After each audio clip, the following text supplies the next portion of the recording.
Fala pessoal, está começando o Top News com o fechamento do mercado, as principais notícias do dia, os últimos movimentos das bolsas do Brasil e do mundo, além das entrevistas com os melhores especialistas do mercado. Seja bem-vindo aqui então ao Top News.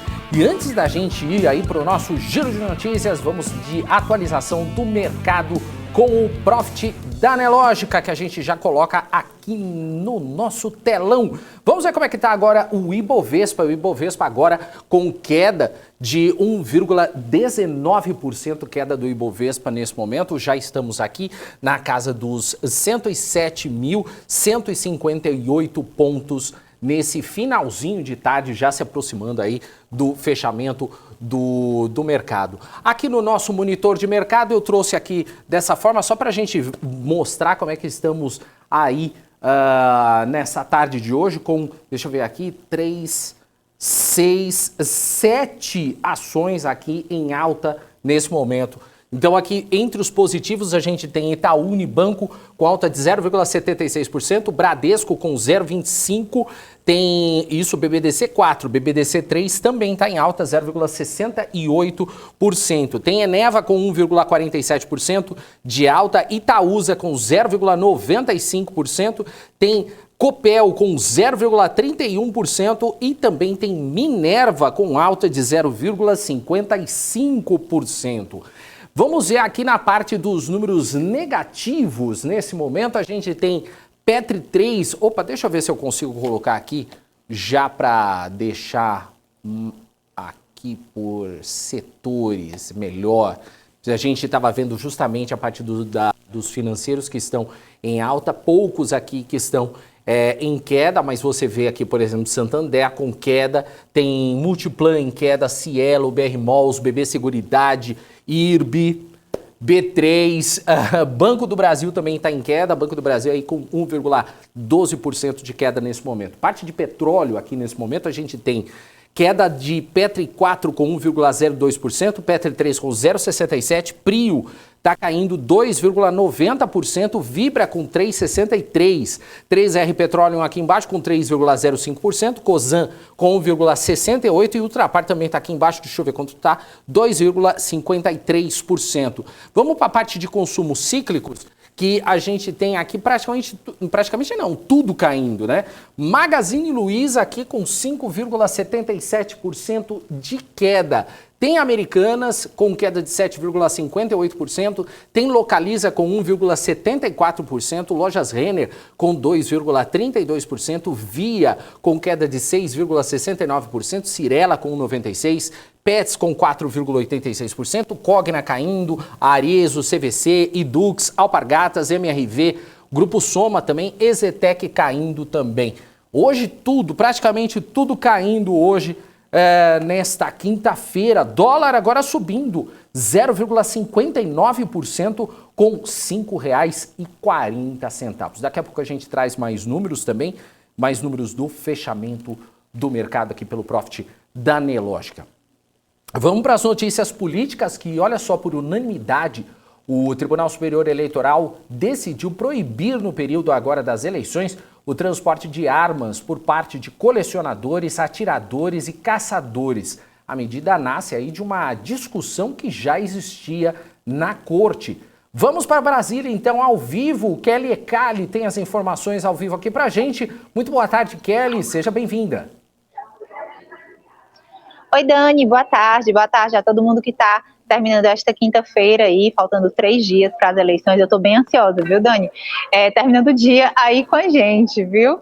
O Tribunal Superior Eleitoral já tinha, né, tomado esse entendimento em plenário, como você colocou aí, lá atrás, ali no dia 30 de agosto, viu, Dani? Qual que foi o entendimento do dia 30 de agosto? Bem, gente, é o seguinte, ainda que vocês tenham aí posse, né, e porte de arma, vocês não vão poder usar a arma, né, fazer essa movimentação, né, com armas ali a 100 metros das sessões eleitorais. Então já havia esse entendimento consolidado dentro do TSE, só que aí houve um segundo entendimento que foi aí, teve uma relatoria do ministro Alexandre de Moraes, que é presidente do TSE, né? Lá atrás, o Alexandre de Moraes queria ali proibir que os CACs, né, fossem abertos no dia das eleições. Para não chegar a essa medida, e até por ser uma medida ali que podia também tensionar demais as relações institucionais, o que foi que o Moraes decidiu, né, de certa forma ali, como presidente também, mas foi seguido por unanimidade, sem nenhum tipo de divergência. Olha, é o seguinte, do sábado até a segunda-feira, ainda que haja porte de armas, né, ou seja, os CACs, né, vocês possam circular, neste período específico isso não vai poder ocorrer, né, então essa decisão, como eu disse, foi acompanhada por unanimidade, de maneira agora que passa a ser uma resolução do TSE, aquela resolução ali que dá os ditames gerais, né, de regras ali das eleições, parte também do poder de polícia, a que tem direito aí à justiça eleitoral, né, todos os poderes aí têm os seus poderes de polícia, a justiça eleitoral também dentro do judiciário tem a sua polícia judiciária, enfim. Então, proíbe. Kelly, o que acontece com quem for pego aí desrespeitando, já que agora passa a ser uma regra, né, essa norma? Essa pessoa pode responder, né, por crime aí de desobediência, que porte ilegal de arma, né, o descumprimento da referida proibição, acarretará a prisão em flagrante por porte ilegal de arma sem prejuízo do crime eleitoral correspondente, tá? Então, aí quem for pego aí com arma na rua dentro desse período, ainda que tenha posse e porte, né, tanto pode responder penalmente, como também eleitoralmente, tá? Só para a gente destacar aqui qual que foi, nota, a justificativa do TSE para essa medida mais forte, né? A medida tem por objetivo proteger o exercício do voto de toda e qualquer ameaça concreta ou potencial. Além disso, busca prevenir confrontos armados derivados de violência política. Tem muita relação com todos esses crimes que ocorreram nos últimos meses, que estão em investigação, alguns ainda ali na seara das polícias investigativas estaduais, mas, né, alguns casos já tem aí a deliberação da própria investigação de que são crimes políticos. Então, dentro desse contexto da segurança pública, de potencial risco, né, para a segurança pública, o TSE, como destacou aqui, tomou essa decisão. Esse tema da segurança pública, só para a gente fechar esse assunto, ele foi ali destacado hoje de manhã, na abertura de um evento que está sendo realizado pelo TSE até domingo, para observadores internacionais, né? Tem aí observadores estudiosos da democracia de outros países aqui no Brasil, participando desse evento que começou hoje, vai até sábado com palestras e termina domingo com a participação dessas pessoas, né, desses estudiosos dentro do processo eleitoral, como observadores, claro, né? Então, o Alexandre de Moraes fez um discurso em defesa ali da estrutura e da legitimidade da justiça eleitoral de tomar decisões até, digamos, impopulares como essa, por exemplo, né? E foi ali também acompanhado e com outros argumentos, claro, pela ministra Rosa Weber, que é presidente do STF e também é presidente do Conselho Nacional de Justiça, porque acumula as funções, né? No caso da Rosa Weber, ela falou inclusive da violência a que nós jornalistas, né, estamos submetidos nesse período, né? Ali as frases também de ódio, né? Enfim, então tem todo esse contexto de segurança pública voltado para o dia das eleições, que vai além da segurança física, a segurança também ali potencial ali de trazer aí disputas políticas gerando uma catástrofe, né, dentro ali dos municípios e próximo das sessões eleitorais. Eu volto com você aí, Dani. E Kelly, o dia da eleição está se aproximando, como você bem disse, e os candidatos já passam a não poder realizar alguns atos, né? A gente pode até dizer que a principal oportunidade dos presidenciáveis terem voz até domingo é no debate de hoje à noite na TV Globo. Como é que ficam, então, aí os postulantes ao cargo de presidente até domingo?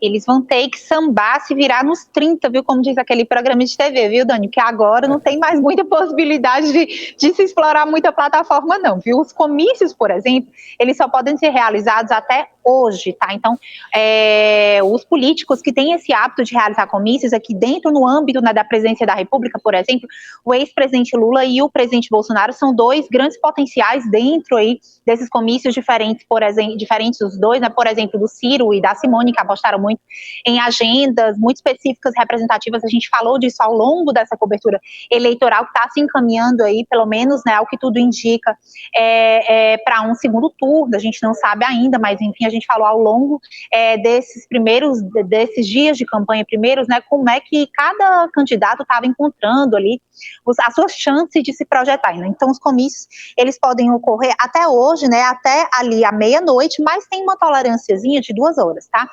No caso do debate que você falou aí, Dani, realmente hoje é o debate do ponto de vista tradicional, né, ali de atingir um quórum, digamos assim, de telespectadores, também da opinião pública, enfim, é o mais importante, né? Então, esse debate da Rede Globo, ele deve terminar ali no comecinho da madrugada, já começa tarde, né, começa 10h30 da noite, mas segundo a lei eleitoral, viu, Dani, ele poderia acontecer até às 7 horas de amanhã, mas com certeza não vai ser esse horário todo não, mas só para deixar claro aí, se quiserem ficar ali debatendo até 7 horas da manhã, de amanhã, ainda pode, tá? Amanhã também é o último dia para veiculação de propaganda eleitoral paga na imprensa e também que seja reproduzida no ambiente ali da internet, né? No sábado, o que é que você ainda pode fazer? Pode distribuir folheto, adesivo, aqueles adesivos de carro, enfim, e outros materiais impressos até às 10 horas da noite. Também até este horário, pode fazer caminhada, carreata e passeata, tá? Acompanhado ou não de carro, vai depender, claro, da modalidade que aquele político escolher, certo? Só tem um detalhe, só pode até às 10 horas da noite, e esse horário, inclusive, tem que ser obedecido, sobretudo ali para baixar o volume quando estiverem passando por igrejas, templos, isso aí tem na legislação eleitoral também, tá? No dia 2, é crime toda e qualquer forma de convencimento ali por propaganda política de votação, né? Então, é crime, né? Segundo aqui, eu estou pegando a leitura da Justiça Eleitoral. A regimentação de eleitor e a divulgação de qualquer espécie de propaganda de partidos políticos e de suas candidaturas ou candidatos. É importante até destacar, gente, que no dia da eleição, ninguém pode ali em formato de grupos, né? E ali todo mundo vestidinho com a mesma cor. Isso não pode, tá? Isso é proibido, não pode acontecer, certo?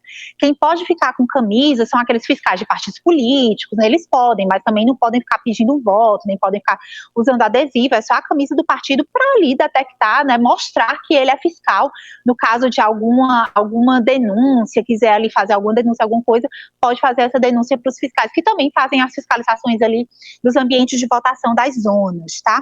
É proibido, como eu disse aqui, a aglomeração de pessoas com vestuário padronizado, bandeiras, broches, dísticos e adesivos padronizados, tá? E, por outro lado, no dia do pleito, é permitida a manifestação individual e silenciosa da preferência do eleitor por agremiação partidária, coligação, federação ou partido, revelada exclusivamente pelo meio de bandeiras, broches, adesivos ou camisetas, né? Então, quando fala de manifestação silenciosa, viu, Dani?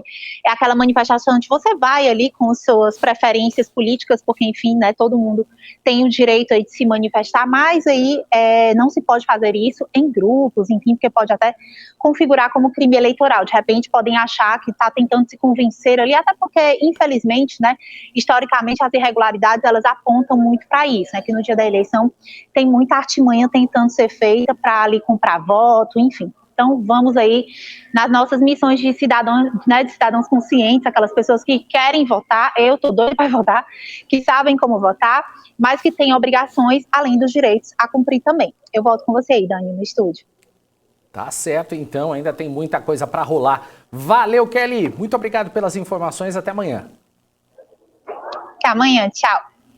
Até, tchau. Só lembrando aí pro pessoal que está assistindo a gente aqui, amanhã, a partir das 2 da tarde, a gente vai fazer um BMC Marketing especial, trazendo aí informações sobre as eleições. Não é briga de eleições, é uma informação para você poder votar direito, o que pode, o que não pode. A gente vai tirar umas dúvidas aí interessantes aí que você vai gostar no BMC Marketing de amanhã, além, é claro, de discutir o debate que vai ser realizado hoje à noite.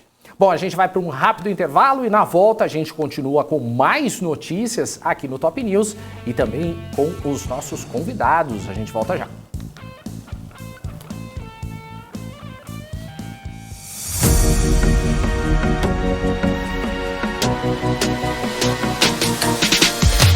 BMC News, informação que gera valor.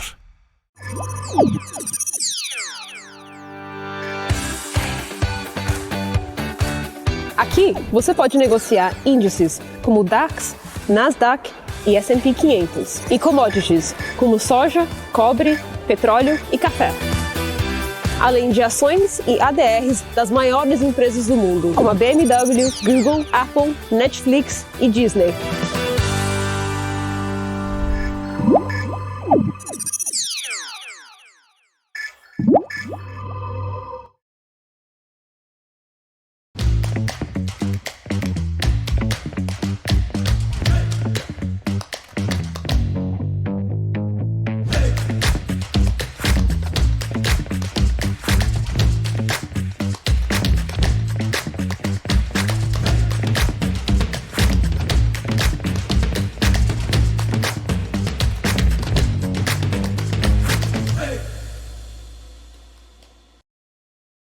Você está cansado da mesmice, negociando em plataformas com ferramentas desatualizadas? Falta variedade e funcionalidade?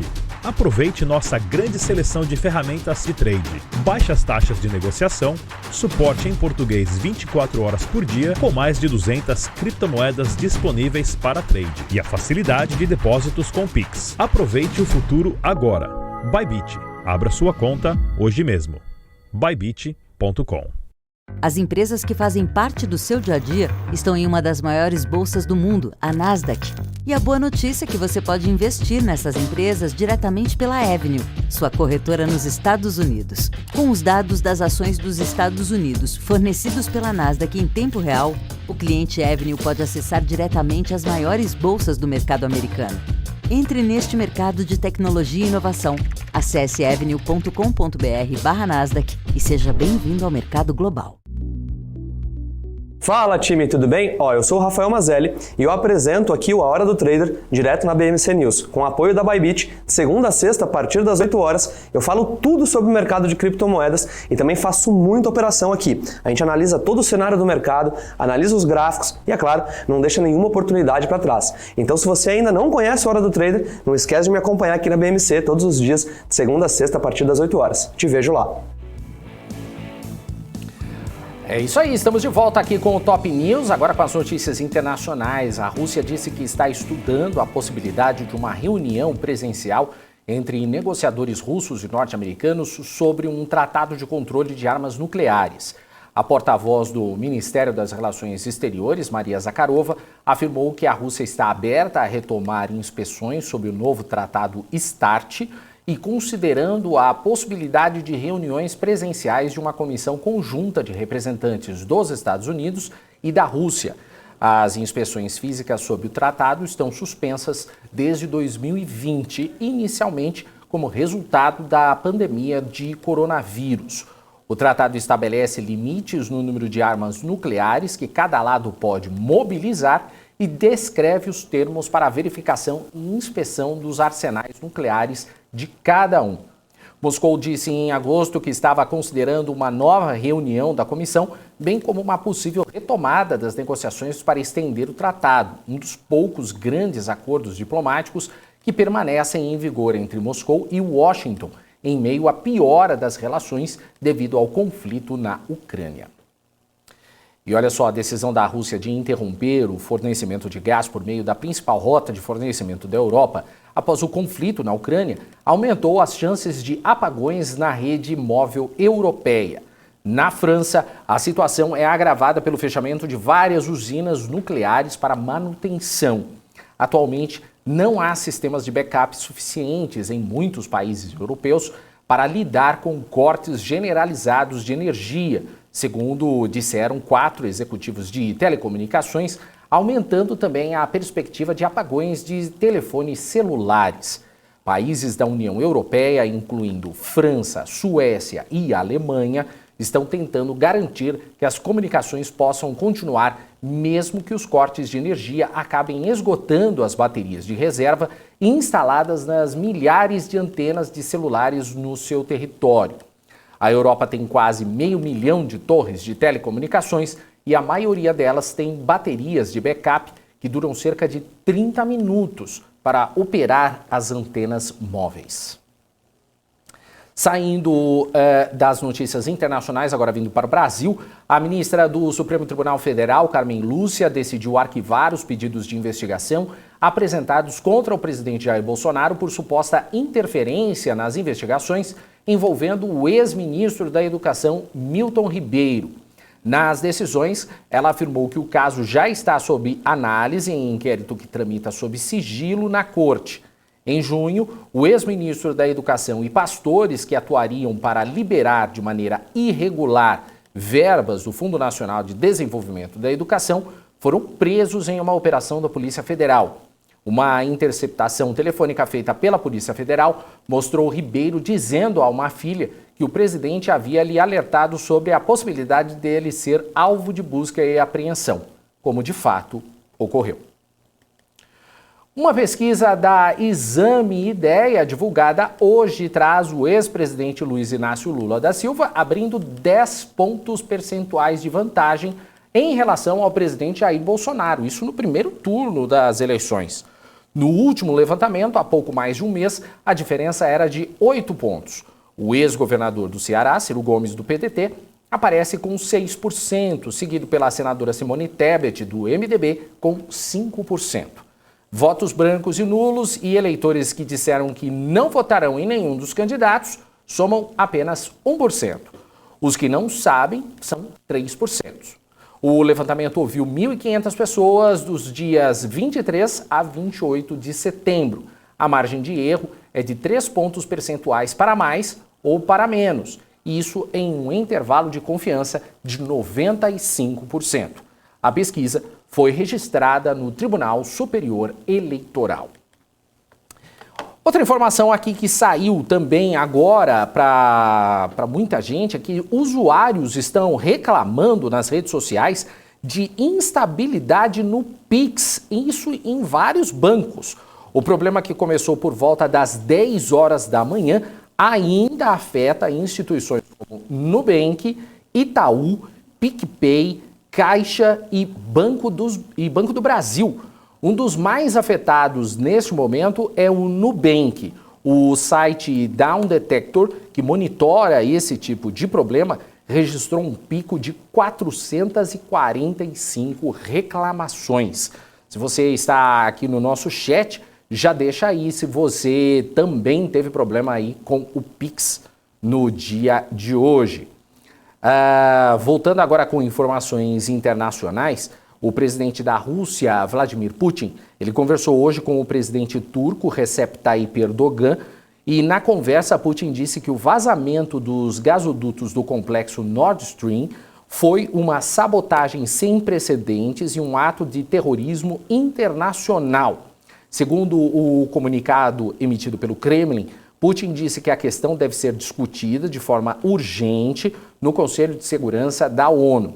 Putin informou ainda os resultados dos referendos realizados em Donetsk, Luhansk, Kherson e Zaporídia sobre a decisão, ou melhor, sobre a adesão à Federação Russa. Segundo Putin, a votação ocorreu em condições de transparência, em plena observância das normas e princípios do direito internacional. Ele ainda expressou o apreço pela contribuição da Turquia para a realização dos acordos de Istambul sobre a exportação de grãos dos portos do Mar Negro e a exportação de produtos agrícolas e também fertilizantes russos.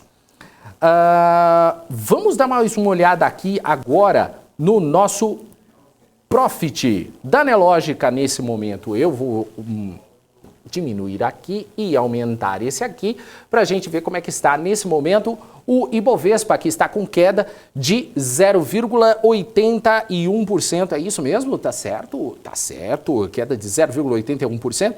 Estamos aqui na casa dos 107.499 pontos ainda, faltando pouco mais de meia hora para a gente ter aí o fechamento do mercado. E só uma passadinha aqui no nosso telão, que eu queria ver exatamente o nosso telão mostrando aqui como é que estamos entre os negativos e os positivos nesse momento. O pessoal falou comigo no meu ouvido, mas eu não ouvi. Nós temos aqui, nós temos aqui queda da Gol aqui com queda de 8,92%. Azul agora está caindo 8,67%. Americanas, 7,06%. Tem Melius caindo 4,50%. Qualicorp com 4,45%. Tem Embraer caindo, assim como CVC, Magazine Luiza, Pets, SLC Logística, Melius, Dexco. Tem também, deixa eu ver, Dux, Vibra, Marfrig também caindo, assim como Braskem, San Martinho, BB Seguridade, Redditor, Raia Drogasil, Alpargatas, Cielo, enfim, uma série aí de números negativos nesse momento. Entre os positivos, a gente tem Eneva com alta de 2,03%, agora 1,96%, Itaú Unibanco com alta de 1,53%, Itaúsa com 1,58%, Bradesco, BBDC 3 com 1,18, BBDC 4, 0,87 e ainda subindo Elet 6, Santander, Minerva, Copel, Raizen, Açaí e Sabesp, tudo subindo nesse momento. Vamos ver como é que está agora o dólar. O dólar agora com alta de 0,52%, nós estamos na casa dos R$ 5,40. E olha só, em São Paulo foi realizada hoje a 5ª edição do Incorpora, o Fórum Brasileiro das Incorporadoras Imobiliárias. E eles discutiram os desafios para o futuro do setor imobiliário, buscando também melhorias. E eu fui acompanhar esse evento logo pela manhã e trago agora para você. O evento realizado em São Paulo reuniu CEOs de diversas companhias brasileiras. Eles conversaram sobre os desafios do setor para 2023, já que a construção civil no Brasil viveu um período de recuperação a partir de 2018, após ser impactada por uma crise econômica. O incremento nos novos negócios desafiou até a fase mais crítica da pandemia no ano de 2020 e no primeiro semestre de 2021, mas perdeu força a partir da segunda metade do ano passado. Diante da queda nos lançamentos e nas vendas, as empresas buscam soluções para aquecer os negócios, frente ao aumento de juros, os preços dos imóveis e a redução no poder de compra. Agora o setor colhe frutos e vê o mercado imobiliário crescendo ainda mais. O programa Casa Verde Amarela é uma saída para incrementar ainda mais, já que ajuda a população de renda mais baixa a ter acesso à moradia de qualidade. Isso é o mais relevante, é que essas famílias tenham renda crescendo a cada ano para que possam efetivamente comprar uma casa própria. E hoje, no cenário atual, acho que o orçamento do FGTS tem sido quase que integralmente utilizado. A gente deveria buscar novas fontes de financiamento para fazer ainda mais do que o setor tem feito. Em relação aos empreendimentos de médio e alto padrão, o número de imóveis lançados pelo segmento entre janeiro e junho deste ano teve um crescimento de 20% em relação ao mesmo intervalo de 2021. Em termos de vendas, foi registrado um acréscimo de 103% em relação à primeira metade do ano passado. E as empresas estão se aquecendo para um maior aumento de vendas. Tem uma coisa que, de certa forma, amarra os pés do mercado imobiliário, que é a taxa de juros. O mercado de média e alta renda, ele depende também de taxa de juros. Como o Brasil fez a lição de casa muito antes, nós estamos hoje na curva descendente. Então, nós temos uma expectativa excepcional do mercado imobiliário. Não podemos esquecer que o Brasil é um país de 200 e tantos milhões, com uma juventude ainda bastante grande, taxa de desemprego caindo rapidamente para uma taxa de equilíbrio. O mercado imobiliário, ele está aí por dezenas ou centenas de anos. O presidente da Abrainc, Luiz França, explicou que a venda de imóveis residenciais novos cresceu 18% no primeiro semestre deste ano, na comparação com 2021, e que foi influenciado pela boa oferta de crédito imobiliário. As medidas implantadas pelo governo federal ao longo do ano estão se mostrando importantes para garantir o acesso à moradia. Ele acredita que há espaço para mais. Mesmo com qualquer alteração no comando do país, o setor deve ser expandido. A necessidade de moradias futuras nos próximos 10 anos é de 11,5 milhões de moradias. Existe um espaço muito grande para crescer em função tanto do déficit como da necessidade de novas moradias. No Brasil é um mercado que tem tudo para crescer.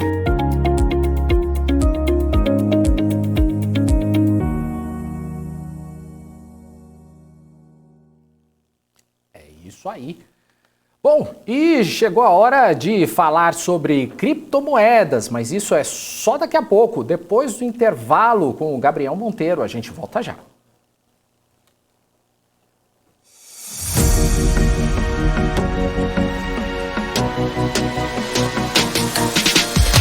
BMC News. Informação que gera valor.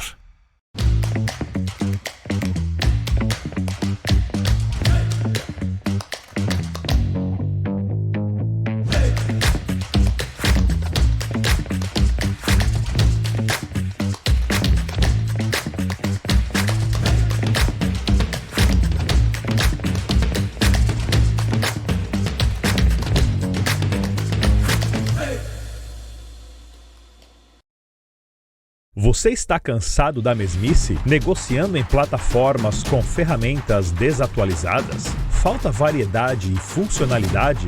Aproveite nossa grande seleção de ferramentas de trade. Baixas taxas de negociação, suporte em português 24 horas por dia, com mais de 200 criptomoedas disponíveis para trade e a facilidade de depósitos com Pix. Aproveite o futuro agora.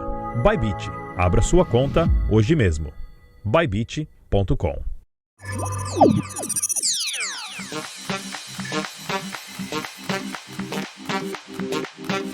Entendemos completamente os sistemas, tecnologia e infraestrutura necessários para criar o ambiente de negociação ideal para os nossos clientes. E o Trader Active conta com vantagens que fazem toda a diferença no dia a dia de operações. Aqui você pode negociar com as plataformas mais poderosas do mercado financeiro. Nós fomos uma das primeiras corretoras mundiais a oferecer a MetaTrader, a plataforma mais utilizada no mundo, com acesso totalmente sem custos. Oferecemos também a nossa própria plataforma, a Active Trader, que foi desenvolvida sob medida para atender às necessidades dos nossos clientes, com tecnologia de execução exclusiva que proporciona uma performance totalmente fora da curva. Ela utiliza os mais avançados recursos gráficos da TradingView e traz uma experiência de negociação diferenciada.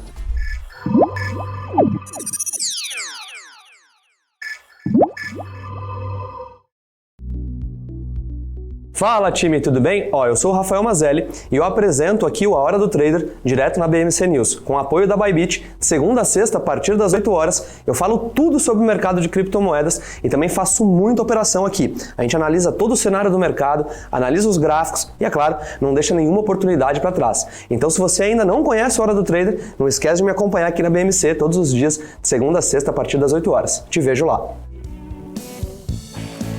É isso aí, já estamos de volta aqui com mais um bloco do Top News e agora você vai conhecer um pouco mais as notícias do criptomoedas. Está no ar, nosso Crypto News com o Gabriel Monteiro.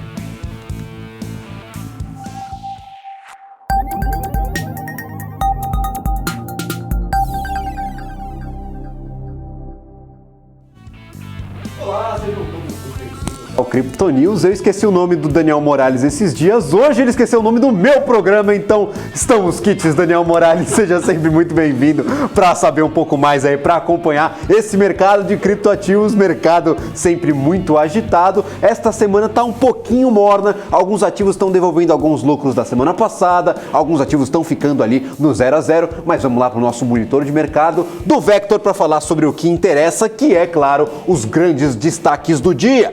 XRP novamente no negativo, já perde mais de 11% nesta semana, mas no agregado do mês ainda está com larga vantagem aí em relação ao patamar do mês passado, mais de 30% de alta. Nessa semana ela está corrigindo um pouco, lembrando efeitos de um boato, efeitos de um possível fim para o processo em que XRP Ripple enfrenta junto à SEC, junto à CVM lá dos Estados Unidos, o órgão regulador do mercado de valores mobiliários.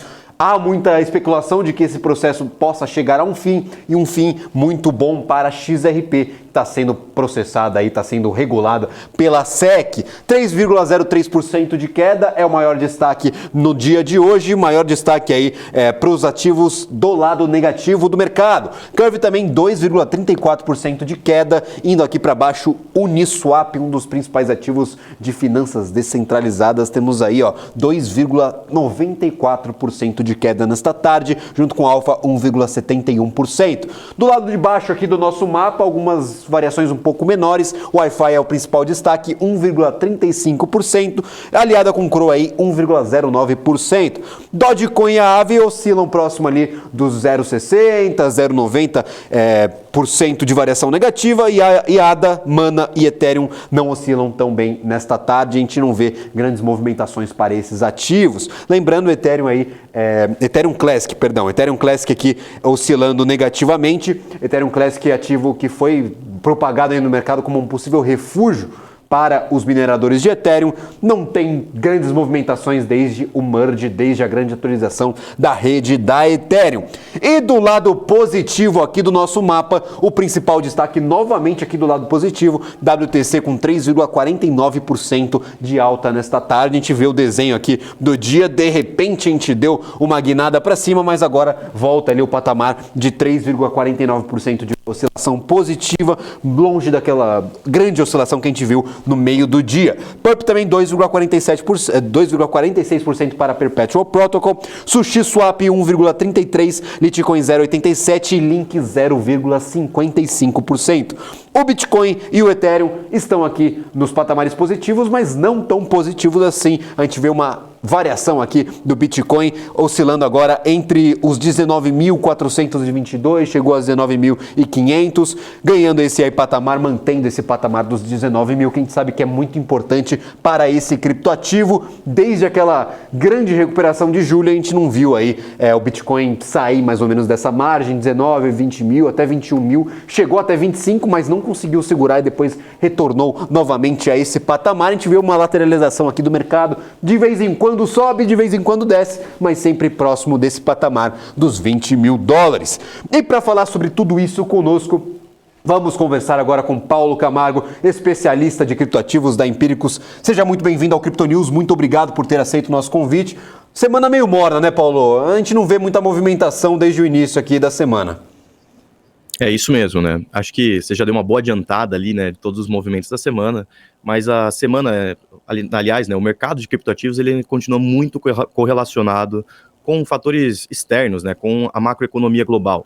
Então, a gente vê ainda que muito da subida de taxa de juros do Fed, etc., ainda vem impactando bastante os mercados de risco, e o mercado de criptoativos acaba entrando nessa guinada e seguindo nessa esteira, né? Então, Bitcoin e Ether ali, né, os principais criptoativos do mercado, seguem ali praticamente no 0 a 0 hoje, né, enquanto os mercados lá fora, né, S&P, Nasdaq, estão na zona negativa, com a volta do mau humor ali em torno, né, de possíveis imbróglios ali, questões de inflação, volta da expectativa negativa também, né, com o Banco da Inglaterra.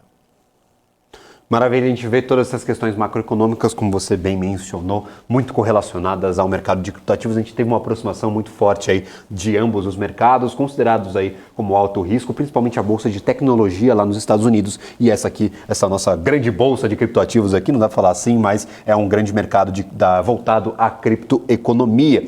Eu gostaria de mencionar, inclusive, eu falei um pouco sobre isso na introdução, nesse nosso apanhado aí do que está acontecendo com o mercado por hoje, que foi a questão da XRP. O ativo disparou, está ganhando mais de 30% neste mês, mas agora, desde o começo da semana, está devolvendo bastante, está devolvendo bem forte aí, mais de 11% de queda nesta semana apenas.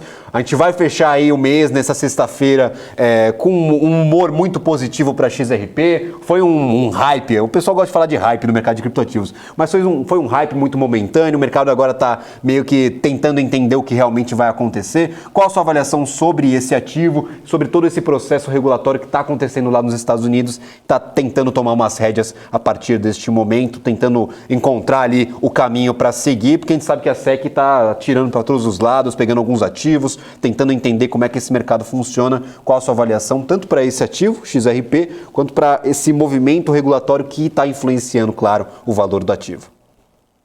Não, perfeito. Bom, acho que tem duas coisas diferentes. Primeiro eu vou falar de Ripple aqui, né? Depois eu vou falar um pouco da postura da SEC, como que está andando a regulamentação de criptoativos lá nos Estados Unidos. Quanto a Ripple em si, né? O movimento de alta vem muito mesmo desse boato, né? Dessa toada de que, de fato, a gente estaria chegando ao fim dessa batalha judicial entre Ripple e a SEC.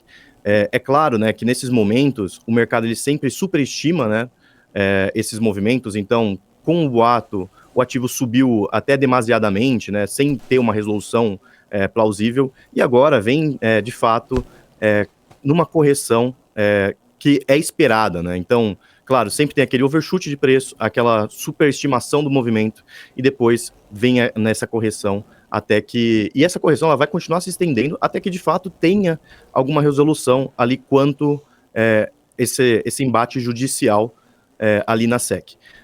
O que acontece na nossa visão, né, a gente aqui dentro da Empíricos, como a gente analisa, a gente não gosta muito do ativo, né, a gente nunca gostou muito de Ripple por ter mais essa exposição, por ser mais frágil nesse sentido regulatório.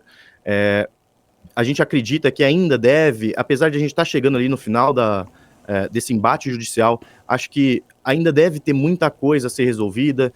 Eu não vejo isso completamente de maneira positiva como o Ripple ainda, então eu tomaria um pouco de cuidado em momentos especulativos sobre o ativo nesse momento, até a gente ter, de fato, uma evolução maior nesse sentido judicial. Quanto à regulamentação... Maravilha. Por favor, fica à vontade. Quanto à regulamentação, né, a evolução do cenário regulamentado ali dentro dos Estados Unidos, isso vem crescendo e vem melhorando bastante, né? Então, a gente vê muito, não só, né, a SEC, mas também o Fed, até o Biden vem falando muito, né, sobre a regulamentação de ativos digitais, né, como eles chamam ali as criptomoedas, as stablecoins e por aí vai. Então, nesse sentido, toda a regulamentação para o mercado de criptoativos ela é muito benéfica, né? É claro que, dependendo de como ela vier, ela pode ter um impacto de preço, ela pode causar um certo mau humor do mercado em primeiro momento, mas é claro que a gente precisa evoluir essas conversas para que, de fato, esse mercado amadureça, né, e a gente tenha mais penetração institucional, penetração mais governamental, e a gente alcance ali valorizações boas do mercado, né? A regulamentação ela é sempre positiva no longo prazo.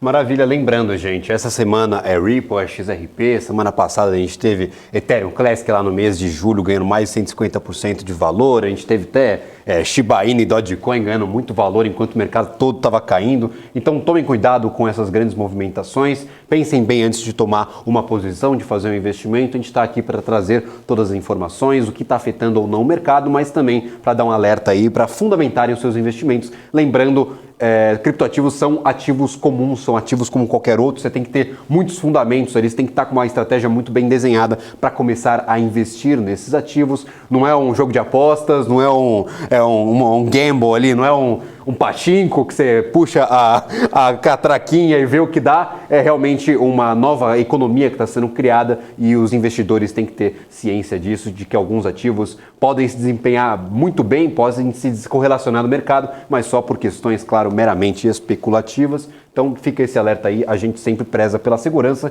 e pelos bons fundamentos aí das carteiras de quem está nos assistindo.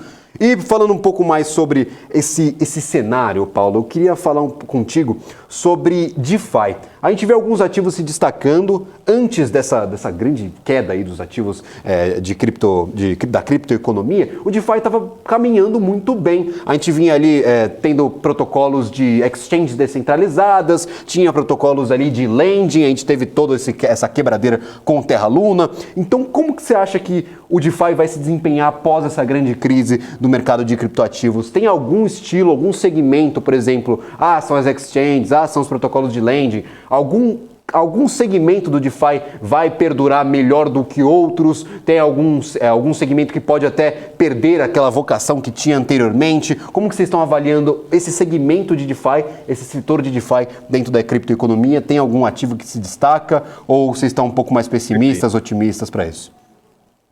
Quanto DeFi em si como setor, eu acho que é um dos setores de criptoativos ali que tem maior potencial, né, de crescimento. A gente viu, de fato, o verão de DeFi, né, no final do ano passado, que foi uma puxada muito forte de preços em protocolos de DeFi, e com a saída de liquidez do mercado, né, com essas taxas altas de juros e a correção do mercado, esses ativos sofreram mais, né?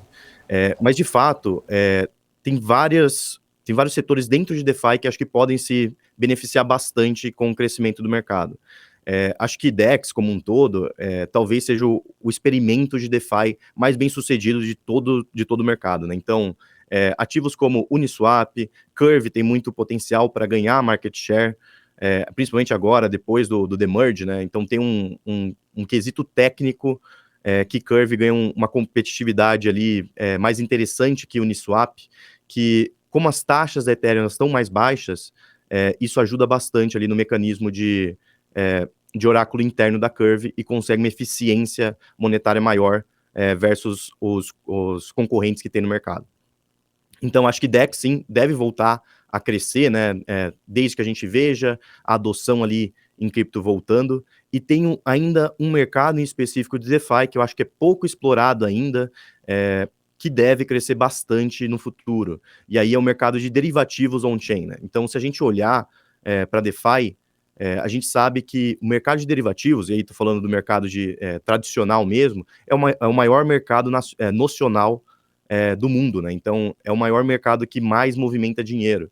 E quando a gente olha, né, para esse mercado dentro do ambiente descentralizado, né, do ambiente on-chain, ele tem uma participação ainda muito pequena em mercados futuros ali. Então, hoje a gente estima que em cerca de 3% só das transações, né, de derivativos são feitas on-chain, né? A grande maioria ainda é feita em exchanges centralizadas. E existe um motivo por trás disso, né?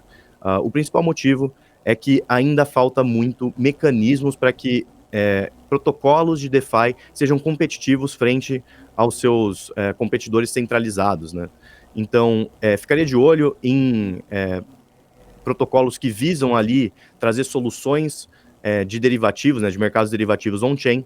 A gente tem algumas apostas aqui dentro, né? Eu gosto muito de um modelo bastante inovador que está surgindo no momento, que é a GMX, né, que é um protocolo ainda bem novo, que está disponível só na rede da Arbitrum e da Avalanche no momento, mas ele traz um mecanismo bem interessante ali para derivativos que acho que pode ganhar bastante atenção no mercado e ter uma eficiência de capital bem legal e pode bater de frente com exchanges centralizadas. Perfeito, Paulo. Eu gostaria até de colocar alguns pontos aqui também desse mercado de DeFi. Algum tempo atrás, até correntemente, a gente viu bridges sendo atacadas, é um ponto frágil ali da interação entre as blockchains. Normalmente as blockchains não são afetadas por ataques hackers, são as bridges que são um pouco mais frágeis. Na sua opinião aí, o mercado DeFi ele funcionar em plenitude, a gente tem que desenvolver uma tecnologia que consiga interligar essas blockchains. Como que deve funcionar? A gente deve ver voltando aí o modelo de bridges, depois desses últimos hacks, a gente não deve ver mais protocolos ligados a isso, alguns ativos ligados a isso. Como que está a sua noção em relação a esse ponto, a interligação de blockchains, o quanto isso é importante para o DeFi se desenvolver e se popularizar? Acho que, assim, bridges em geral, né, essas pontes, principalmente quando a gente fala de pontes não nativas, são pontos de fragilidade, né, quando a gente olha no ambiente descentralizado. Hoje existem algumas soluções, né, que tentam resolver um pouco isso. Então, uma retórica muito grande, né, em torno disso são as bridges para Layer 2, né, e aí a gente pode ter uma bridge nativa mesmo, né, então tem menos riscos de segurança, e existem hoje também, né, blockchains modulares, como, por exemplo, né, a gente pode aqui citar a Cosmos, né, o ecossistema da Cosmos, que daí já se utiliza de um IBC, né, uma Inter-Blockchain Communication, e você deixa de ter a bridge, né, como o seu intermediário entre as blockchains. Então, na verdade, as blockchains se comunicam no próprio hub ali, e você deixa de ter esse elo mais fraco da corrente, digamos assim, né? Então, sim, hoje bridges são pontos, né, de ataques bem visados, digamos assim, precisam ter, né, uma auditoria, uma segurança mais robusta ali, mas tudo isso, né, a gente tem que lembrar que o o mercado de criptoativos, ele é um mercado ainda que está sendo construído, né? Ele é bastante novo, né? Então nem todas as respostas estão na mesa. E nunca existe também uma resposta única, que é ali a bala de prata que resolve tudo. Então, o interessante é a gente ver essa história sendo feita conforme a gente vê o mercado crescendo, e acho que tem muitas coisas legais sendo desenvolvidas nesse segmento, né, para justamente cobrir essas falhas que a gente teve. Maravilha, a gente vai acompanhando sempre cada um desses protocolos, desses projetos, a evolução da tecnologia. Um dos grandes baratos aí do mercado de criptoativos, a gente consegue acompanhar a tecnologia sendo desenvolvida, deixada de lado, trocada, sofrendo upgrades. Então é super bacana a gente acompanhar esse movimento, saber onde a gente está investindo, o que a gente está comprando ali efetivamente com os ativos. Então sempre que a gente puder, a gente vai trazer, claro, essas informações aqui no Crypto News. E uma das últimas perguntas aqui, eu queria saber um pouco sobre a opinião, claro, trazendo o Merge. O Merge, ele foi bem aceito no mercado, a utilização ocorreu sem nenhum problema, foi totalmente suave essa transição do Proof of Work para o Proof of Stake, essa troca de mecanismo de consenso. O mercado, por conta de uma questão macroeconômica, questão de dinâmica de mercado, não reagiu tão bem, o Ethereum tomou uma cacetada, perdeu bastante valor desde então. Mas o que eu queria pontuar é uma das questões dessa grande atualização. Alguns especialistas especulam aí em tornar a Ethereum um ativo deflacionário ao longo do tempo. Faz sentido a gente ter essa discussão? O Ethereum é realmente um ativo ali financeiro, tem um poder de moeda, ou faz muito mais sentido a gente discutir a rede da Ethereum, a blockchain da Ethereum, que é casa de outros criptoativos, que é casa de outros protocolos? Como que você avalia o posicionamento da Ethereum no mercado hoje? Faz mais sentido a gente analisá-la como ativo financeiro, como uma grande rede de tecnologia a ser explorada por outros criptoativos? Porque a gente acaba fazendo muito essa correlação da especulação com o mercado de criptoativos. Faz sentido a gente gerar tanta especulação, tanto valor aí para os ativos de Ether? Nesse caso, assim, eu com certeza prefiro olhar para Ethereum como uma grande camada de infraestrutura para todos os protocolos ali rodarem, né? Então, o Merge, né, também foi a primeira atualização dentro de várias fases, né, que os core devs ali da Ethereum têm pensando na rede. Quanto, né, ao Merge em si, e o ativo ter a possibilidade de ser deflacionário, isso de fato ele é muito bom para o preço do token, né? Então, para a gente aqui que é investidor desse mercado, é uma notícia muito positiva, né? É claro, né, que hoje o ativo ele não é deflacionário, porque ele depende, né, da adoção da rede. Então, para ele ser deflacionário, precisa de um certo uso da rede, basicamente em gas fees, né? Porque esses gas fees são queimados, para você começar a diminuir o estoque circulante de Ethereum no mercado. Mas, de qualquer maneira, né, eu prefiro pensar mais como Ethereum, né, quase como um supercomputador descentralizado. Então, é quase como a internet nos anos 90, né? Então, a gente está vendo, né, as coisas sendo desenvolvidas, a gente está vendo a adoção, e o Ethereum é essa grande camada de infraestrutura que vai possibilitar tudo isso, né? Então, é claro, né, aqui pensando, de fato, se no mundo onde a adoção em massa aconteça, a gente tem a escalabilidade do Ethereum como um grande assunto importante para ser desenvolvido ainda. E aí entram, né, as questões de segundas camadas do Ethereum, né, que também estão sendo desenvolvidas, que a gente tem, eu acho que essa é uma das grandes narrativas do mercado cripto daqui para frente. Então, nos próximos meses até, a gente deve ver muita coisa em torno desse assunto, né, com grandes projetos lançando ali as suas primeiras versões, como é o caso da ZK Sync, lançando a ZK Sync 2.0, que é um protocolo de segunda camada baseado na tecnologia de Zero Knowledge com compatibilidade EVM, né? Então, isso possibilita que vários protocolos também vão para a segunda camada do Ethereum para justamente baratear bastante a rede e escalar a rede do Ethereum como um todo. Maravilha, Paulo Camargo, especialista em criptoativos da Empírico, seja sempre muito bem-vindo aqui ao Crypto News. Muito obrigado por ter aceito nosso convite novamente. Agradeço aí pelos minutinhos cedidos aqui à nossa equipe, a conversar com todo mundo que está nos assistindo. Seja sempre muito bem-vindo aqui no Crypto News. Muito obrigado mesmo pela participação. Eu que agradeço aqui o convite. Muito obrigado aí também. Maravilha. Agora a gente vai para um rápido giro de notícias sobre o mercado de criptoativos, claro, a gente tem bastante coisa acontecendo no mercado. Você que está aí, tem alguma dúvida sobre criptoativos, deixa aqui nos nossos comentários. A gente está sempre de olho no nosso YouTube, então usa lá o chat do YouTube para falar conosco, falar diretamente com os apresentadores, com os convidados, mandem as suas dúvidas, porque todo mundo que conversa aqui conosco, a ideia é sempre esclarecer tudo que está aí passando na sua cabeça. Tem alguma dúvida, manda lá, interaja, vá atrás, claro, do pessoal que está conversando conosco, veja ali as capacitações, acompanhe o trabalho deles nas redes sociais, que é sempre muito interessante recebê-los por aqui. Agora a gente vai para um rápido giro de notícias, claro, sobre o mercado de criptoativos. Empresas de Bitcoin, com o fundador do Twitter, Jack Dorsey, está se reunindo a Circle Internet Finance, emissora da stablecoin USD, para oferecer transferências internacionais e poupança em criptodólar para investidores em todo o mundo. A subsidiária da Block, empresa de pagamentos dirigida por Dorsey e dona do Cash App, a TBD, é uma plataforma de desenvolvimento de código aberto que vem trabalhando em uma corretora cripto descentralizada chamada TBDEX. A TBD também quer desenvolver uma nova camada da internet descentralizada chamada de Web 5, que permitiria que as pessoas detenham a posse dos seus dados de usuário e interajam, claro, umas com as outras sem intermediários. Uma grande notícia, as grandes instituições, os grandes empresários do mercado tradicional e também de criptoativos se movimentando, trazendo novas proposições, trazendo novas tecnologias, novas soluções. A gente está sempre de olho nisso por aqui no Crypto News.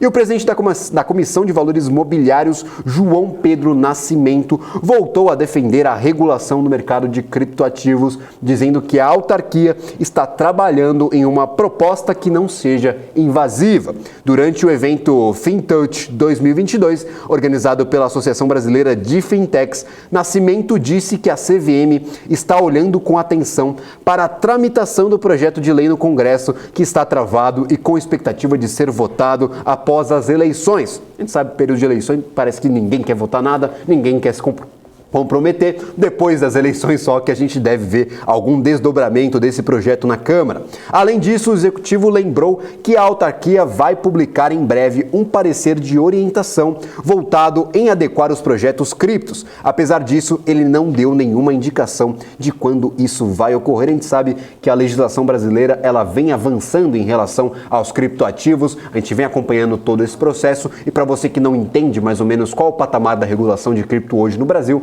a gente tem um episódio do CryptoCast, é só pegar aqui na nossa playlist, vai na playlist do CryptoCast, tem um episódio voltado apenas para a regulação de cripto, em que a gente destrincha o momento das criptos no Brasil, o que é regulado ou não e também os pontos principais desse projeto que está em tramitação lá no Congresso. Então, para você entender um pouco mais, vai lá no nosso CryptoCast, 45 minutos de conversa com especialistas sobre vários assuntos do mercado de criptoativos. Esse foi o nosso Crypto News de hoje, um oferecimento, claro, da Bybit. Para você que quer ter acesso a investimentos em criptoativos, é só pegar o seu celular, escanear o QR Code que está aparecendo agora na sua tela ou clicar no link aqui na descrição deste vídeo. Acesse o site da Bybit, faça a sua conta, abra a sua conta lá na Bybit e comece a investir ainda hoje com segurança. Lembrando, a BMC News sempre preza pela segurança e também estende esse apreço para os nossos patrocinadores. A Bybit é uma grande parceira aqui, não só no CryptoCast do Crypto News, mas como de toda a TV. Então sejam sempre muito bem-vindos a esse nosso programa que visa aí trazer essas principais informações sobre a criptoeconomia. Eu vou ficando por aqui, mas volto amanhã às 4h30 da tarde com mais notícias de criptoativos. Tchau, tchau!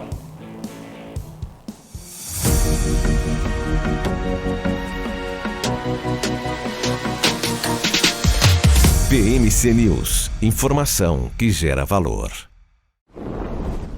Notou a inflação explodindo recentemente? Preço da gasolina? O seu dinheiro está desaparecendo? Rentabilize suas criptomoedas com a Bybit Ganhos. Tudo isso em uma plataforma intuitiva, segura e dinâmica. Não perca mais tempo, porque tempo é dinheiro. Abra sua conta hoje mesmo. Bybit.com.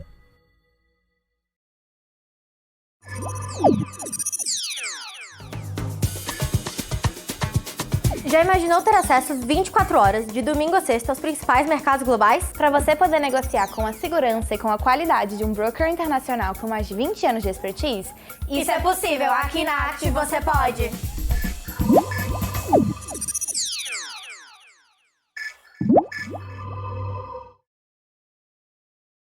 As empresas que fazem parte do seu dia a dia estão em uma das maiores bolsas do mundo, a Nasdaq.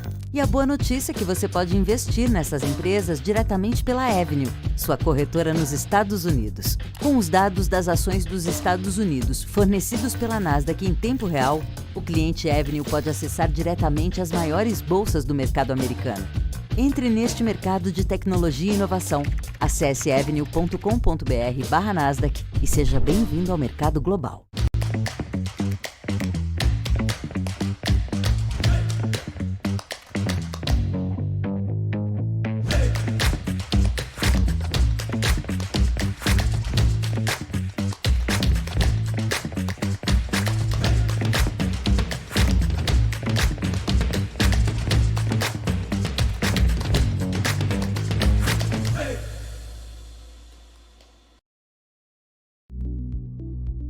Fala time, tudo bem? Eu sou o Rafael Mazelli e eu apresento aqui o A Hora do Trader direto na BMC News. Com o apoio da Bybit, de segunda a sexta, a partir das 8 horas, eu falo tudo sobre o mercado de criptomoedas e também faço muita operação aqui. A gente analisa todo o cenário do mercado, analisa os gráficos e, é claro, não deixa nenhuma oportunidade para trás. Então, se você ainda não conhece a Hora do Trader, não esquece de me acompanhar aqui na BMC todos os dias, de segunda a sexta, a partir das 8 horas. Te vejo lá.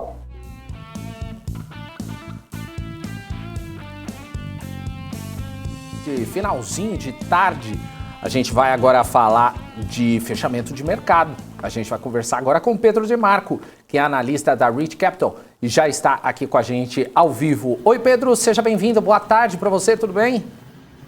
Olá, boa tarde a todos. Legal. Ô Pedro, vamos começar com os principais destaques do dia, como que tudo que afetou a Bolsa Brasileira no dia de hoje. Queria que você desse uma atenção especial. Claro, eu acho que, bom, o mundo está passando aí por um momento de dificuldade. Acho que o que a gente está vendo hoje é reflexo, assim, não pode ter dúvida que é reflexo do que a gente viu de 2020. Então, 2020, bancos centrais injetam liquidez no mercado, as famílias, né, todo mundo fez uma espécie de auxílio Brasil, todos os governos salvaram as empresas, salvaram as famílias, e essa dívida foi para os governos. Agora a gente está vendo esses governos também tendo que lidar com uma inflação, então eles são obrigados a subir os juros, e ao mesmo tempo você está agora também com governos endividados, então fica mais difícil você subir juros. As pessoas, o risco está cada vez maior, né? Porque os governos já estão endividados, e aí quando você vê qualquer um jeito de você reduzir a inflação, você esfriar a economia, então isso gera assim uma certa instabilidade no momento, que é o que a gente está passando agora, que assim, toda vez que o mercado de ativos, que a gente tem a bolsa, principalmente, os ativos financeiros, começam a valorizar, os bancos centrais, os banqueiros centrais sinalizam, a gente vai, não pode ter esse movimento aí, então a gente está esfriando essa bolha financeira, inclusive. Então a gente vê que toda vez que o mercado se anima, sai alguma notícia que aí cai.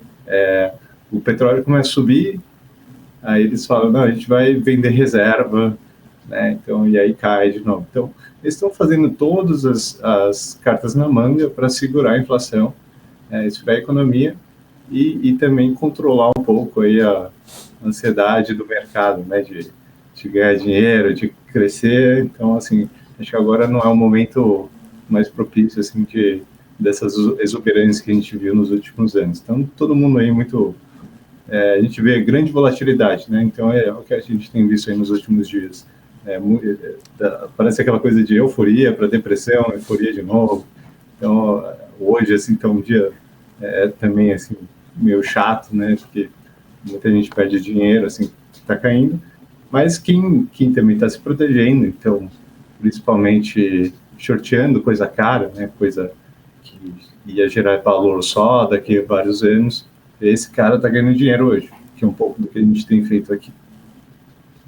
Legal. Queria mostrar também para você aqui no telão, ver aqui a parte dos frigoríficos. A gente está vendo aqui Marfrig fechou em queda de 2,93, BRF com queda também, JBS fechou em queda também, deixa eu ver quanto fechou JBS, 0,24. Minerva fechou em alta, foi o único que fechou em alta, mas fechou em alta de 0,47%. Pedro, queria que você comentasse um pouco sobre o cenário de frigoríficos, né? Suas principais previsões para empresas desse ano, devido ao setor estar cada vez menos homogêneo. Isso gera uma visão mais positiva? Podemos dizer que o setor teve aí uma valorização? Esse setor foi muito beneficiado aí pelo ciclo, né? O ciclo bovino de gado, principalmente essas que têm plantas nos Estados Unidos. Então, a gente vê o JBS e Marfrig super bem, resultados muito sólidos. A Minerva é uma operação aqui na América Latina, então eles têm tanto aqui no Brasil, mas também tem em outros países, Colômbia, Paraguai, Argentina, Uruguai. Então, assim, é uma plataforma de exportação. Acho que eles têm alguma iniciativa também na Austrália, a JBS também pouca coisa, mas assim, então, quem se beneficiou foi quem estava no ciclo nos Estados Unidos. Então, JBS e Marfrig, ao longo aí de 2, 3 anos, assim, um ciclo super positivo. O que a gente viu no final do ciclo é inversão. Então, lembra que lá é criação intensiva. Então, aqui no Brasil é pasto, né, extensivo. Então, o gado fica solto só no finalzinho da vida, lá que você faz o confinamento, que aí entra a ração. Nos Estados Unidos é intensivo, então desde o começo ele já é alimentado por ração. O custo da ração subiu muito, né? Então o custo de grãos, aí, principalmente dado que a Ucrânia é um grande exportador, a Rússia também, então subiu muito o grão, subiu a ração, aquilo foi um pouco para o preço do gado. Depois veio outro choque que foi, então você tem o custo subindo, né, do grão, depois veio a mão de obra, ficou super escassa nos Estados Unidos, primeiro por causa do Covid, ninguém queria trabalhar, assim, todo mundo ficou com medo, né? Então eles criaram incentivos para as pessoas irem trabalhar, e depois também o mercado muito aquecido, então tiveram que subir salário. Tudo isso comprime a margem, né? E aí você agora está numa tendência aí também de as pessoas estão com menos poder aquisitivo, então elas acabam migrando um pouco de proteína também, então sai de carne bovina, que é um pouco mais caro, começa a migrar para o frango, para ovo, outros, que é o trade down, que a gente chama. Isso está acontecendo lá, com essas, principalmente Marfrig e JBS, e ao passo que Minerva ainda está um pouco mais isenta, porque ela não sofreu com grão. O Brasil acabou desvalorizando muito a moeda, né? Então isso acaba dando competitividade para a exportação, assim, a principal exportação Ásia, então, assim, mas também a inflação está comendo geral no mundo inteiro, né? Então isso diminui o poder aquisitivo de todo mundo, e ainda culmina com não só você tem menos poder aquisitivo, como as economias estão crescendo menos, né? A gente está indo para um cenário aí mais de recessão, né? Talvez estagnação. Então o mundo inteiro vai crescer menos, isso dá menos poder aquisitivo também. Então, assim, não é um cenário muito, muito bom, não é muito favorável para ninguém, principalmente para essas que estão nos Estados Unidos, aí, que acho que acabam sofrendo mais com esse ciclo aí.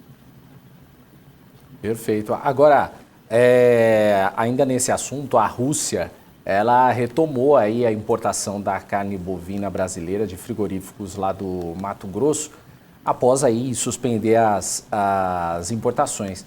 E a decisão ela foi divulgada na segunda-feira e era mantida desde setembro de 2021. Isso comprova a qualidade da carne mato-grossense? É um reconhecimento da sanidade do rebanho no estado? Sim, sim, o Brasil, nos últimos, acho que grande parte quando a gente separa um pouco da ideologia política, né, que foi as super campeões nacionais, que tiveram dinheiro do BNDES, quando a gente olha assim mais objetivamente, a gente teve grandes benefícios, que foi principalmente a consolidação desse setor de frigorífico. Então a gente teve algumas campeões, várias ficaram pelo caminho, e o que ajudou essa consolidação é qualquer pessoa que compra agora carne de fora tem basicamente alguns poucos produtores, né? Acabou criando esses conglomerados. E aí você tem a certificação, a confiança, o padrão é o mesmo.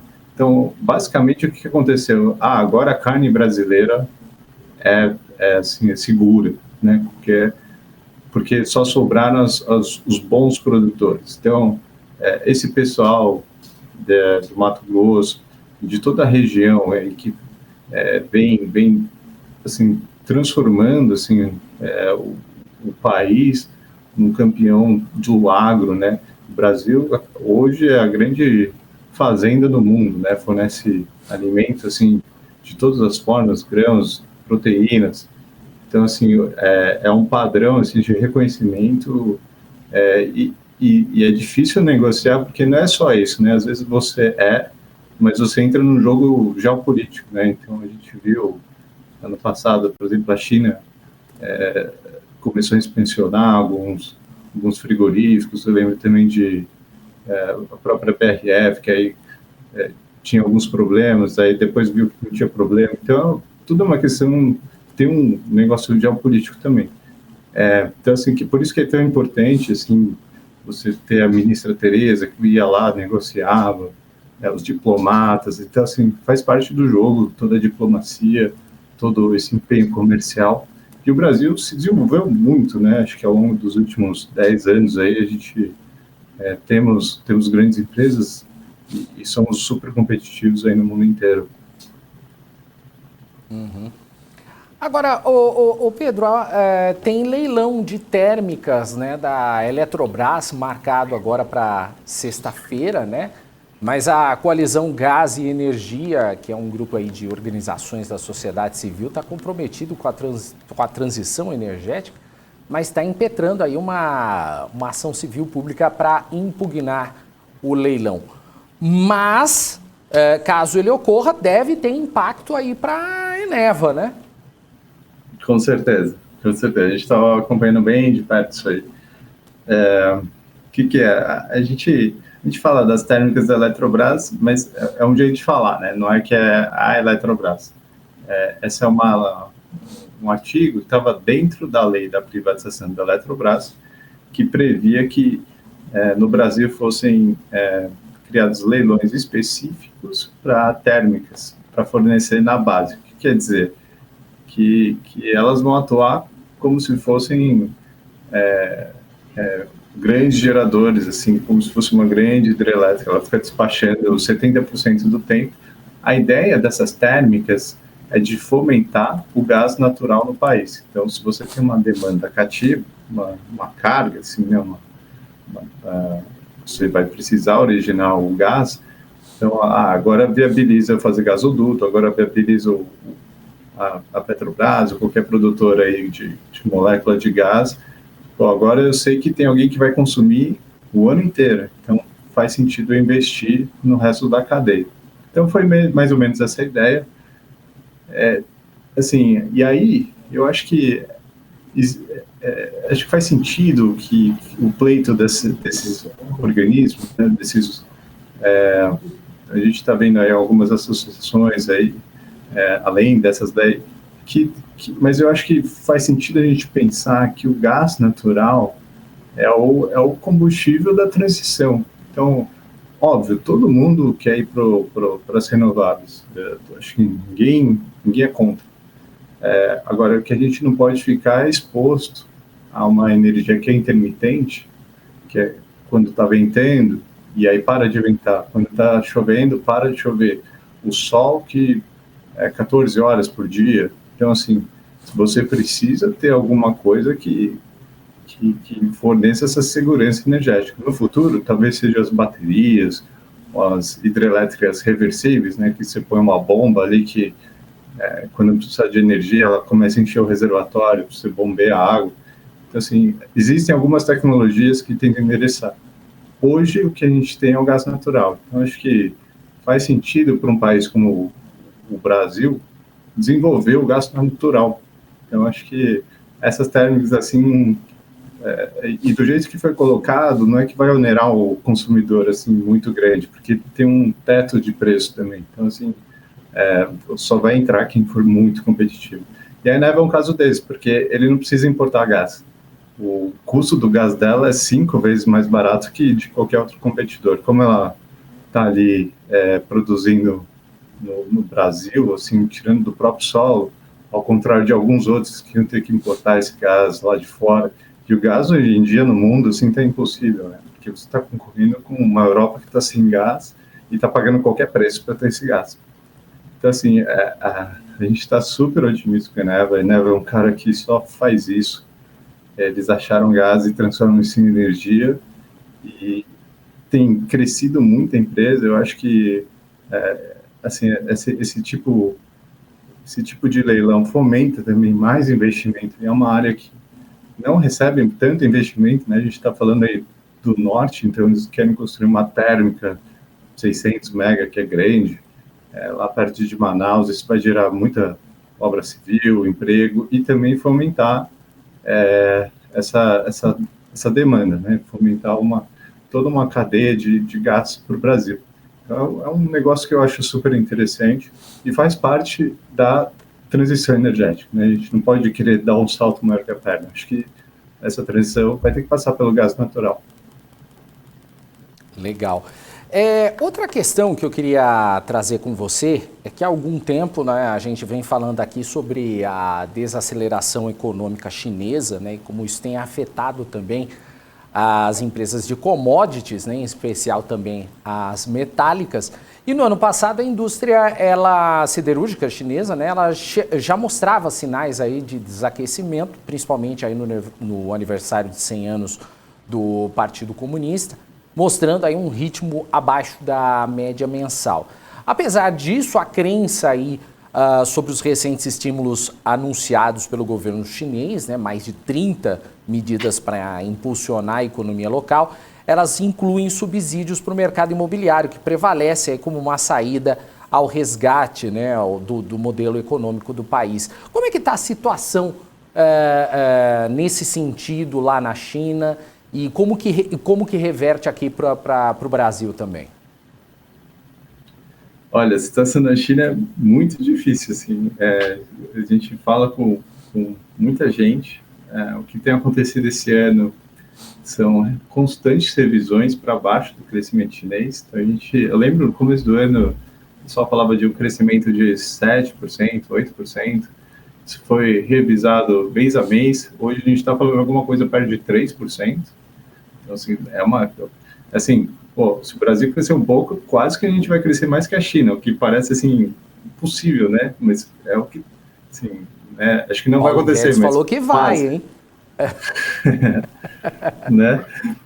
E aí, assim, o Brasil, então, tá era um grande exportador de minério de ferro, e a China está passando, então, por esse processo. Em 2020, no meio da Covid, eles aceleraram, né, toda a parte de construção, que é o jeito que eles sempre fazem para contratar PIB. Você acelera obras, acelera a construção, principalmente de real estate, né, de residência comercial, grandes obras, assim. E esse modelo está encerrando, porque o que a gente viu é que algumas construtoras pararam de honrar seus compromissos bancários, né, os seus empréstimos, elas estavam muito endividadas, e ali é uma bicicleta, né, a hora que você para, você não pode parar de pedalar, senão o negócio você não para em pé. Então, é o que aconteceu, e o governo foi lá e salvou algumas, assim, pontualmente, e o que ele está tentando direcionar agora é que as obras que estão acontecendo que terminem, mas que esse modelo não é para ficar assim. A gente espera que o governo continue estimulando a infraestrutura, mas o real estate não. Então, o real estate é muito grande, é um grande consumidor de aço, mais do que é basicamente 3 para 1. Então, assim, o cara, mesmo reduzindo a construção de moradias e tal, ele não consegue estimular a infraestrutura a ponto de trazer o equilíbrio. Então, vai ter menos consumo, sim. Então, é isso que a gente está vendo. Eu acho que alguns consumos aí de cobre, de alumínio, esse tipo ainda continua, porque é um consumo que acontece depois que a construção está pronta, então é mais o acabamento, né? Eletrificação, esse tipo de metais continuam. E para onde a gente está vendo a China indo é aumentar o consumo, serviços. Então, eles vão esfriar um pouco essa parte de construção, porque causou muita dívida, as pessoas pararam de pagar, organizaram boicotes, né? Então, ainda mais a China, que um comunismo, ditadura, que é proibido fazer protesto, o pessoal se organizou para fazer protesto, de fazer boicote, de pagar a mensalidade das casas, e aí as casas começam a cair de preço, aquilo entra numa espiral, porque ninguém quer comprar mais, porque sabe que vai cair, as pessoas tinham muito investimento em casa, então, o americano, 70% da poupança dele está em ações, no Brasil está em renda fixa, no chinês é propriedade, né? Casa, assim, né? Casa, apartamento. Então, assim, quando o cara vê que o patrimônio dele está caindo também, cria-se, assim, a situação, assim, que, de incerteza na economia. Então, acho que é um pouco do que eles estão tentando atenuar agora. A gente vai terminar, os preços a gente vão segurar. Então, assim, eles não querem essa estabilidade, mas olhando para frente, assim, eles não querem mais repetir esse modelo. Tá certo, então. Pedro, eu gostaria de agradecer, então, a sua participação aqui no Top News. Muito obrigado pela participação, um abraço para você e até a próxima. Claro, um abração. Obrigado. Valeu. É isso aí, gente. Pedro de Marco, analista da Rich Capital, que participou aqui ao vivo do Top News, melhor dizendo, Top News, aqui neste finalzinho de pregão, já nesse finalzinho de tarde de quinta-feira que você está acompanhando aqui com a gente. Queria trazer uma informação sobre as cotações do petróleo, que fecharam com queda, pressionadas aí pela aversão ao risco e a despeito dos rumores sobre corte de produção da OPEP+, e também da queda do dólar ante pares durante a maior parte da sessão. A aversão ao risco hoje se deve a renovados temores de desaceleração global diante do aperto monetário necessário para levar a inflação das principais economias às suas respectivas metas. Então, no fechamento, o contrato Brent para novembro caiu 0,99% a 87 dólares e 18 cents por barril na ICE, e o WTI para novembro recuou 1,12% a 81 dólares e 23 cents por barril na NYMEX. É isso aí. Bom, só para a gente chegar aqui, para a gente encerrar aqui o nosso Top News, queria trazer aqui os números do fechamento do mercado, só para a gente atualizar os números para você. Queria trazer primeiro o Ibovespa que fechou com queda de 0,73%, você vê aqui no nosso gráfico do Profit da Nelogica, na casa dos 107.664 pontos. Fechando aqui, aumentando aqui o nosso monitor de mercado, só para a gente ver como é que ficou. As maiores altas aqui, a gente ficou mais para a área financeira. Nós tivemos aqui Itaú Unibanco com alta de 1,49%, Itaúsa com 1,26%, Bradesco, BBDC3 com 1,06% e BBDC4 ficou com alta de 0,76%. Multiplan também nós tivemos aqui com alta de 0,25%. Tem um outro cantinho aqui na tela que eu não consigo ver agora, que está bem... É Santander, Sambi 11, 0,03%, quase estável aí, nós tivemos Sambi 3. Entre as quedas, aqui a gente teve IRB com queda de 3,81%, Sul América com 2,85%, BB Seguridade com 3,03%, B3 fechou com queda de 1,95%, Iguatemi com 1,82%, tivemos também BR Malls com queda de 1,82%, BTGP com 1,77%, Cielo também teve queda, assim como o Banco do Brasil e também o Banco Pan. Tivemos aqui parte também de utilidade pública, tivemos aqui Taesa com queda de 1,93, Embraer com 1,45, CPFL com 1,18, CEMIG com queda de 1,12, aí também teve ENG, ENG, né, nós tivemos aqui com queda de 0,65, como também Energisa com queda de 0,41%, Elet 3 também teve queda, assim como Equatorial. Em alta aqui tivemos Eneva, com alta de... Deixa eu colocar para cá que não dá para ver. 1,33%. Sabesp com alta de 0,67%. Elet 6 com alta de 0,34%. E Copel, nós tivemos também alta de 0,31%. Para encerrar aqui, o dólar fechou com alta de 0,52%, fechamos aqui hoje com R$ 5,40. Esses são os números aqui do Profit da Nelógica que você acompanha aqui no nosso Top News, que vai chegando aqui ao fim. Gostaria de agradecer ao pessoal que esteve aqui conosco, que esteve acompanhando esse finalzinho do Top News. Muito obrigado, valeu, gente, um abraço para vocês. Eu volto amanhã a partir das 2 horas da tarde no BMC Market Especial, que aí a gente vai contar aí um pouquinho, falar um pouquinho de eleição que está chegando aí, domingo tem eleição. Vamos falar de debate na Globo, que vai ser hoje à noite, a gente vai comentar os principais pontos desse debate e também vamos discutir amanhã com o Alan Gani e também com o professor Alexandre Cabral, e talvez uma outra participação especial aqui no estúdio, hein? Amanhã a gente conta para você. Bom, você fica agora na nossa programação com o Papo de Dinheiro. Giovana Oliveira e Débora Oliveira conversam com Luiz Barsi, analista CNPI e cofundadora do Ações Garantem Futuro, sobre dividendos. Eu volto amanhã, então, a partir das 2 da tarde no BMC Marketing. Um abraço para você, até amanhã.